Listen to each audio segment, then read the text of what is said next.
कहानी की शुरुआत में हम साल 1995 में लंदन में देखते हैं, जहां एक एशियन फैमिली एक बहुत ही बड़े और महंगे होटल में आती है। इस फैमिली में एक खूबसूरत औरत होती है जिसका नाम एलेनोर है।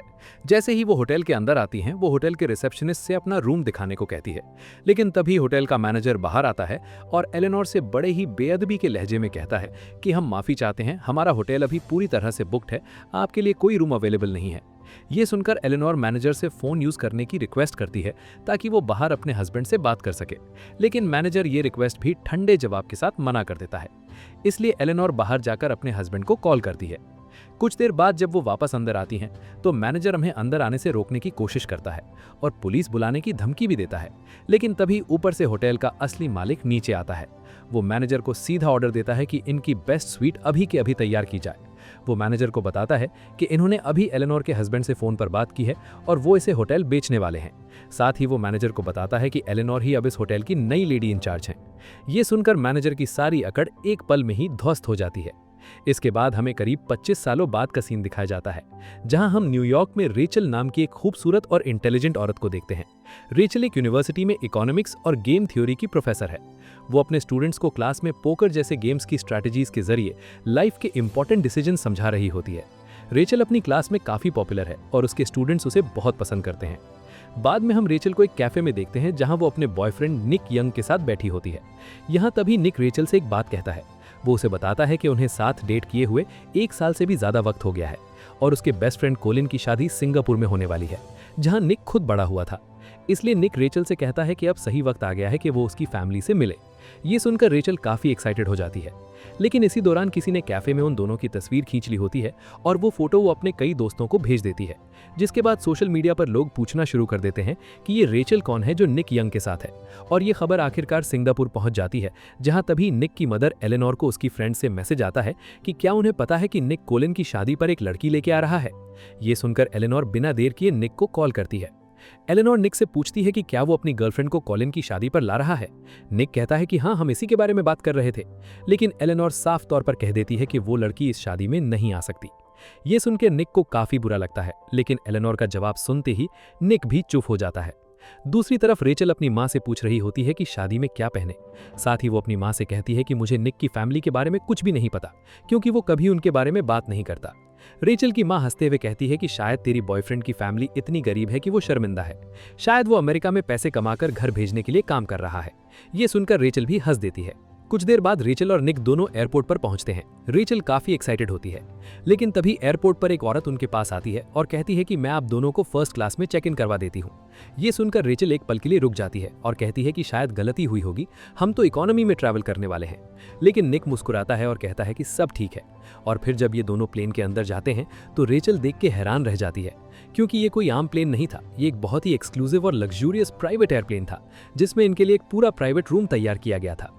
अब यहाँ रेचल निक से कहती है कि हम ये अफोर्ड नहीं कर सकते, लेकिन फिर वो खुद ही एक्साइटेड हो जाती है जब उसे पता चलता है कि प्लेन के पजामाज भी उसके अपने कपड़ों से ज़्यादा फैंसी है। निक उसे समझाता है कि उसकी फैमिली का इस एयरलाइन के साथ बिजनेस डील है और ये टिकट्स एक पर्क की तरह मिलते हैं। रेचल पूछती है कि कौन सा बिजनेस। निक कहता है कि रियल एस्टेट और इन्वेस्टमेंट है, कुछ खास इंटरेस्टिंग नहीं।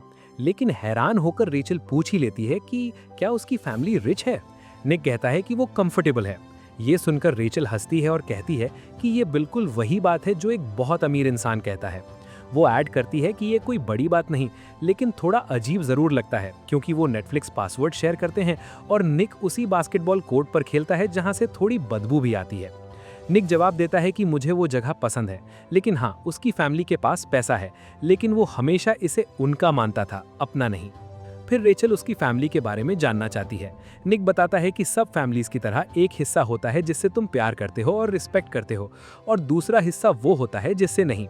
उसका एक कजिन एलिस्टर फिल्म इंडस्ट्री में है, जो एक्ट्रेस किटी पोंग को डेट कर रहा है। फिर एक कजिन एडी है जो हांगकांग में एक बड़े फाइनेंस आदमी है, और फिर है एस्ट्रिड। निक कहता है कि एस्ट्रिड ही अकेली कजिन है जिसके वो सच्ची में करीब है। उसने ऑक्सफोर्ड में टॉप किया, कई चैरिटीज शुरू की, वो एक फैशन आइकन है और सबसे बड़ा दिल भी उसी का है। कहीं और एस्ट्रिड एक ज्वेलर की दुकान पर होती है। वो एक पेयर ऑफ इयररिंग्स के बारे में पूछती है। ज्वेलर बताता है कि ये 1878 की विंटेज पीसेस हैं। वो कहता है कि इस नेकलेस का एक पीस पहनना एस्ट्रिड के लिए इतनी पब्लिसिटी है जो वो खरीद नहीं सकता, और वो उसे $1.2 मिलियन में देने को तैयार है। अगली सुबह वो सिंगापुर पहुंच जाते हैं, जहां वो कॉलिन और उसकी फियांसे अरामिंटा से मिलते हैं और साथ में एक अच्छा खाना खाते हैं। अरामिंटा रेचल से कहती है कि उसे बहुत अच्छा लगेगा अगर वो उसकी बैचलरेट पार्टी में आए। रेचल खुशी खुशी हाँ कह देती है। अरामिंटा ये भी कहती है कि उसने निक को कभी इतना खुश नहीं देखा। रेचल कहती है कि वो बस घर आकर खुश है, लेकिन अरामिंटा उसे ठीक करती है और कहती है कि नहीं, वो तुम्हारे साथ घर आकर खुश है। अगली सुबह रेचल निक को बताती है कि वो अपनी कॉलेज फ्रेंड पेग से मिलने जा रही है। निक रेचल को याद दिलाता है कि उसकी ग्रैंडमदर के घर डिनर मत भूलना। कुछ घंटे बाद रेचल अपनी पुरानी दोस्त पेग के घर पहुंचती है। पेग की मदर रेचल को घर घुमाकर एक खूबसूरत बड़ा सा रूम दिखाती है। पेग हंसते हुए फिजा में कहती है कि ये रूम डोनाल्ड ट्रंप के बाथरूम से इंस्पायर्ड है। ये सुनकर रेचल का मुंह खुला का खुला रह जाता है। वहां पेग की फैमिली मिलती है रेचल से और पूछते हैं कि वो सिंगापुर क्यों आई है। रेचल एक्सप्लेन करती है कि वो अपने बॉयफ्रेंड के साथ आई है जो सिंगापुर से है और उसके बेस्ट फ्रेंड की शादी में जा रहे हैं। तभी पेग की मदर पूछती है कि तेरे बॉयफ्रेंड का क्या नाम है। इस छोटे से आइलैंड पर सबको सब पता होता है।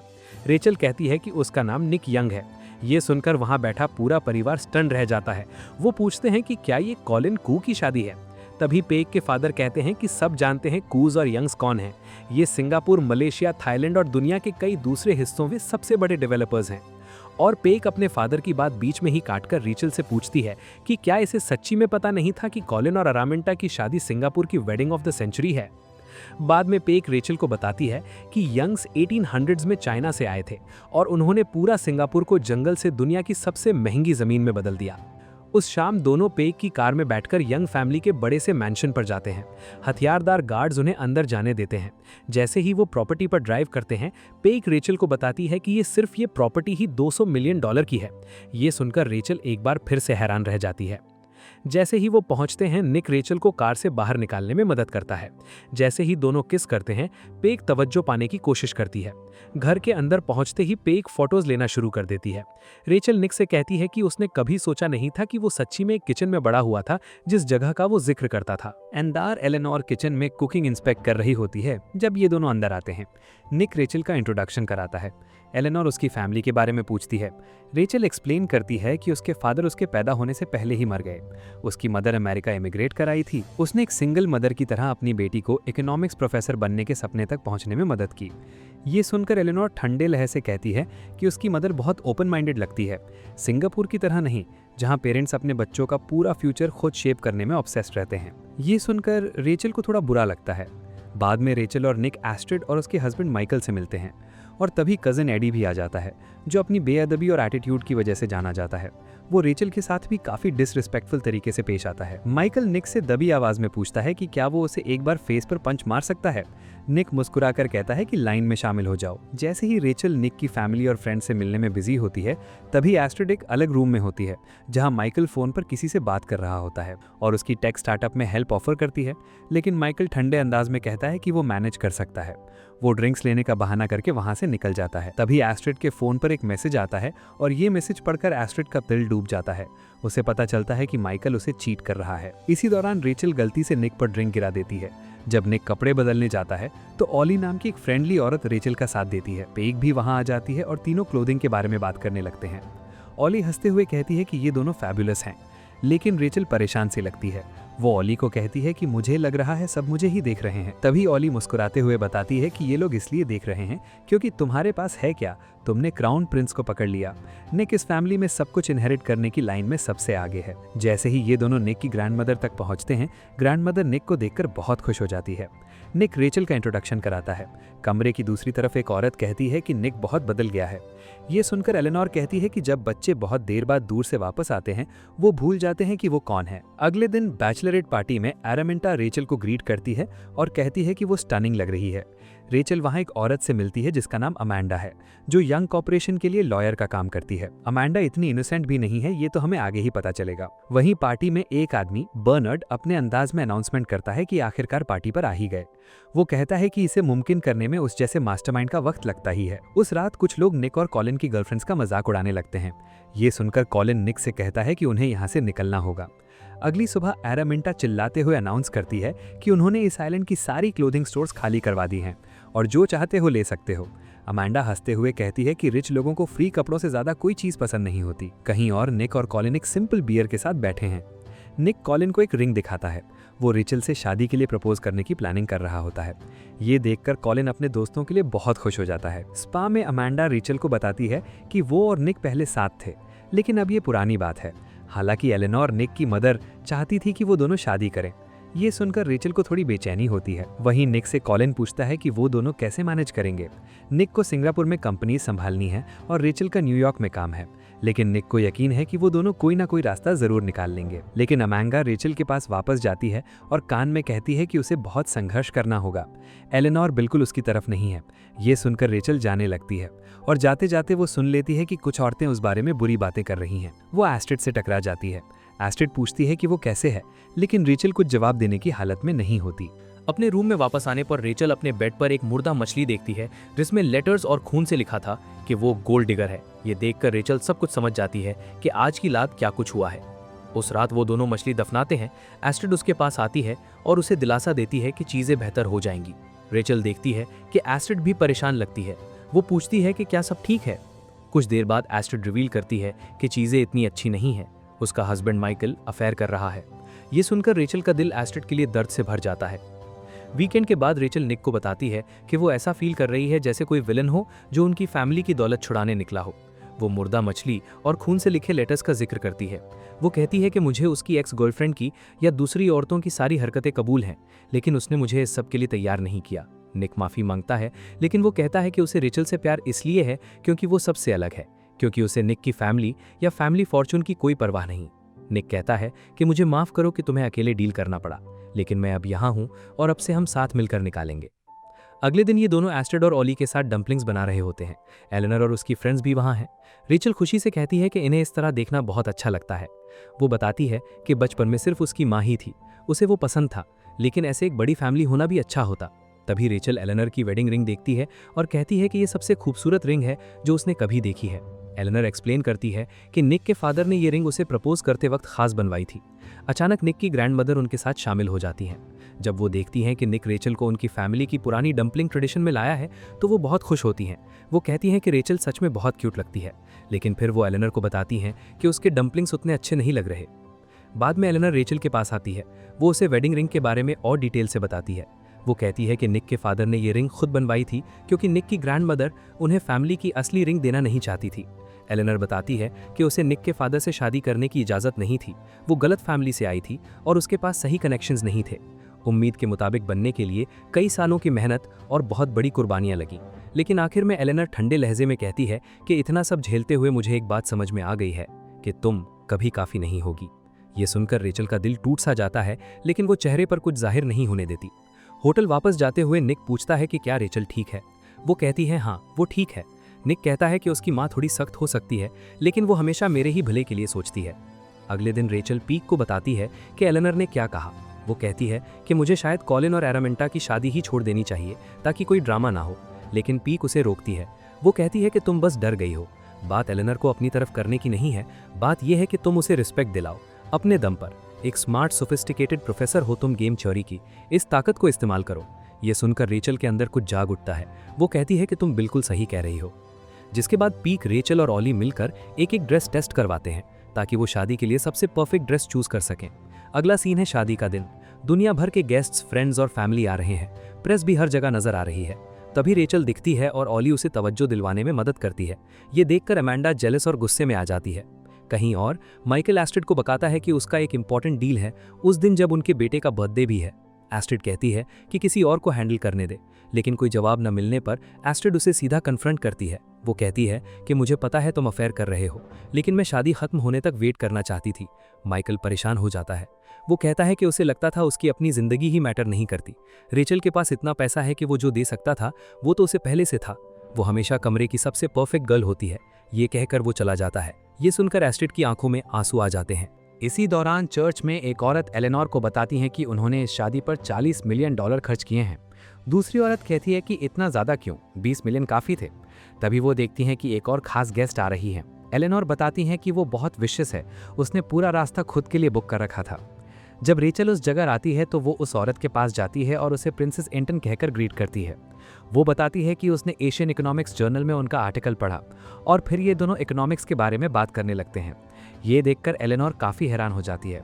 सेरेमनी शुरू होती है। अचानक फ्लोर पानी से भर जाता है और लाइट धीमी हो जाती है। सब लोग हैरान होकर देखते हैं। फिर एरामिंटा एक घने कोहरे में से निकलती है और कॉलिन की तरफ चलती है।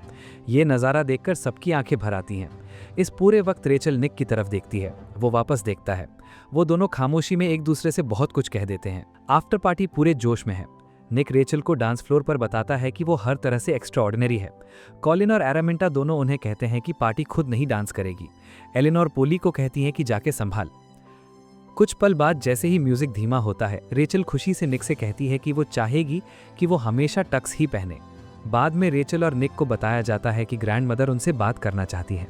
निक पूछता है कि बात क्या है। ग्रैंडमदर गहरी सांस लेकर कहती हैं कि वो रेचल को बहुत मीठी लड़की समझती हैं, लेकिन वो उन्हें शादी करने की इजाज़त नहीं दे सकती। एलेनोर ऐड करती हैं कि रेचल ने उनसे एक बात छुपाई। उन्होंने एक प्राइवेट इन्वेस्टिगेटर रखा था उसके पास्ट के बारे में जानने के लिए, और पता चला है कि रेचल के फादर अभी भी जिंदा है। रेचल की मदर ने दूसरे आदमी के साथ उस पर धोखा किया और फिर अमेरिका भाग गई। ये सुनकर निक गुस्से में आ जाता है। वो कहता है कि तुम्हें कोई हक नहीं था ऐसा करने का। रेचल कभी ऐसी बात नहीं छुपाती, लेकिन एलेनोर बस ये कहती हैं कि वो इस तरह की फैमिली से नहीं जुड़ सकते। ये सुनकर रेचल एक पल के लिए रुक जाती है। फिर वो कहती है कि मुझे उसकी फैमिली का कोई हिस्सा नहीं चाहिए, और वो वहाँ से निकल जाती है। ग्रैंडमदर निक को रेचल के पीछे जाने से रोकने की कोशिश करती है, लेकिन वो वैसे भी भाग जाता है। रेचल भागती है और निक उसे भीड़ में नहीं ढूंढ पाता। वो पेक के घर चली जाती है। कुछ दिन गुजर जाते हैं। पेक उसे खाना खाने को कहती है, लेकिन उससे कोई जवाब नहीं मिलता।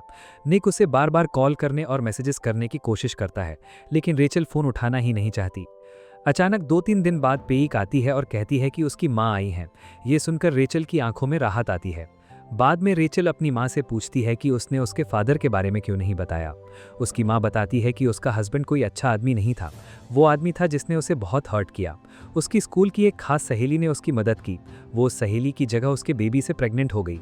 डर के मारे वो अमेरिका भाग आई। माँ रिवील करती है कि निक वो था जिसने उसे वहाँ लाया, और वो कहती है कि मुझे लगता है रेचल को अब निक से बात करनी चाहिए। अगले दिन ये दोनों मिलते हैं। निक कहता है कि वो सब कुछ के लिए माफ़ है। उसकी मदर ने जो किया वो अनफॉरगिवेबल था। वो कहता है कि वो अपनी फैमिली के बहाने बनाकर थक गया, और फिर निक एक रिंग निकालता है। वो कहता है क्या तुम मुझसे शादी करोगी, और वो ऐड करता है कि अगर तुम हाँ कहो तो मैं तेरे पीछे न्यूयॉर्क आ जाऊंगा। हम दोनों साथ नई जिंदगी शुरू कर सकते हैं। ये सुनकर रेचल की आंखों में आंसू आ जाते हैं। कुछ देर बाद एलेनोर एक एड्रेस ढूंढ रही होती है। वो एक जगह पहुंचती है जहां बहुत सारे लोग महाजंग खेल रहे होते हैं। वो एक टेबल पर जाती है जहां रेचल बैठी होती है। रेचल एलेनोर का शुक्रिया अदा करते हुए कहती है कि फिक्र मत करो, ये दोनों बूढ़ी औरतें थोड़ी ऊंची सुनाई देती हैं। रेचल एलेनोर को बताती है कि उसकी माँ ने उसे ये गेम सिखाया था। ये स्ट्रैटेजी और नेगोशिएशन के बारे में होता है। एलेनोर कहती है कि उसकी माँ ने भी उसे यही सिखाया था। रेचल एलेनोर से सीधा पूछ लेती है कि उसने उसे मिलते ही क्यों पसंद नहीं किया। एलेनोर जवाब देती है कि वो अमेरिकन है। सारे अमेरिकन सिर्फ अपनी खुशी के बारे में सोचते हैं। उनके उल्टे जो चीज़ें बनाते हैं, जो चलती हैं, वो उनके बारे में सोचते हैं। तुम इस सब के बारे में कुछ नहीं जानती। रेचल कहती है कि तुम मुझे नहीं जानती। वो फिर बताती है कि निक ने कल उससे प्रपोज किया। उसने कहा था कि वो अपनी फैमिली को हमेशा के लिए छोड़ देगा। ये सुनकर एलेनोर की आंखों में डर साफ दिखाई देता है, लेकिन फिर रेचल कहती है कि उसने उसे इनकार कर दिया। एलेनोर एक पल के लिए हैरान रह जाती है। रेचल आगे कहती है कि वो इसलिए नहीं जा रही क्योंकि वो डर गई। वो इसलिए नहीं जा रही क्योंकि वो सोचती वो काफ़ी नहीं। वो इसलिए जा रही है क्योंकि पहली बार वो अच्छे से जानती है कि वो काफ़ी है, लेकिन वो निक को अपनी मदर और पूरी फैमिली खोने पर मजबूर नहीं नहीं कर सकती। जाने से पहले रेचल एलेनोर की आंखों में देखते हुए कहती है कि एक दिन जब निक ने एक ऐसी औरत से शादी कर ली होगी जो उसके लिए काफ़ी होगी और एलेनोर अपने पोते पोतों के साथ खेल रही होगी, तो उसे एक बार ज़रूर याद करना, एक गरीब लड़की जिसे एक सिंगल इमिग्रेंट माँ ने पढ़ा, जिसने ये सब मुमकिन किया। ये कहकर रेचल वहाँ से उठती है और चली जाती है। कहीं और एस्ट्रिड माइकल को बताती है कि वो अपार्टमेंट रख सकता है, उसके पास 14 और हैं जहाँ वो जा सकती है। माइकल कहता है कि उनकी शादी के ना चलने में सिर्फ उसकी गलती नहीं है। एस्ट्रिड कहती है कि वो सही कहता है, लेकिन उनकी शादी की असली प्रॉब्लम ये थी कि वो एक कावड़ है, उसने उन्हें छोड़ दिया। एस्ट्रिड चली जाती है और जाते जाते वो ईयररिंग्स पहन लेती है जो उसने करीब $1.2 मिलियन में खरीदी थी। निक होटल रूम खोलता है, अंदर वो अपनी मदर एलेनोर को देखता है। ये दोनों लंबी बात करते हैं। दूसरी तरफ रेचल एयरपोर्ट पहुंचती है और प्लेन में चढ़ जाती है। तभी प्लेन में अचानक वो निक को अपना नाम चिल्लाते सुनती है। रेचल की माँ कहती है कि वो कुछ कंबल लाती है। निक आता है और रेचल को कहता है कि वो उसके साथ न्यूयॉर्क वापस जा रहा है। रेचल कहती है कि वो उसे और मुश्किल ना करे, लेकिन निक कहता है कि उसने एक बहुत प्यारा प्लान सोचा था। वो सोचता था कि वो रेचल को एक छोटे से आइलैंड पर ले जाएगा जिसे वो बचपन में बहुत प्यार करता था। वहाँ एक घना कोहरा है जो एक खूबसूरत झील में खुलता है। जब सूरज होराइजन पर होता है वो घुटने पर बैठ जाता, लेकिन फिर निक कहता है कि वो जगह अब भी जन्नत जैसी है। मगर उसने रियलाइज किया कि वो जहाँ भी इस दुनिया में हो वही जगह जन्नत है जहाँ रेचल होती है। वो अपनी जेब से एलेनोर की रिंग निकालती है और रेचल से पूछता है कि क्या वो उससे शादी करेगी। ये सुनकर पीछे वाली सीट पर बैठी औरत जोर से हाँ चिल्ला देती है। सारा प्लेन तालियां बजाता है। रेचल हाँ कहती है और ये दोनों एक लंबी किस करते हैं। निक कहता है कि न्यूयॉर्क जाने से पहले उसने सोचा एक और रात सिंगापुर में रुकेंगे। और फिर अगला सीन है जहां सारी फैमिली और दोस्त मिलकर उनकी एंगेजमेंट सेलिब्रेट कर रहे हैं। सब उनके लिए दिल से खुश हैं। रेचल एलेनोर को कमरे में देखती है। ये दोनों एक दूसरे को हल्की सी मुस्कान देते हैं और फिर पार्टी सच में शुरू हो जाती है। इसी के साथ ये कहानी खत्म हो जाती है। अगर आपको ये वीडियो अच्छी लगी हो तो हमारे चैनल को सब्सक्राइब और वीडियो को लाइक जरूर कीजिएगा।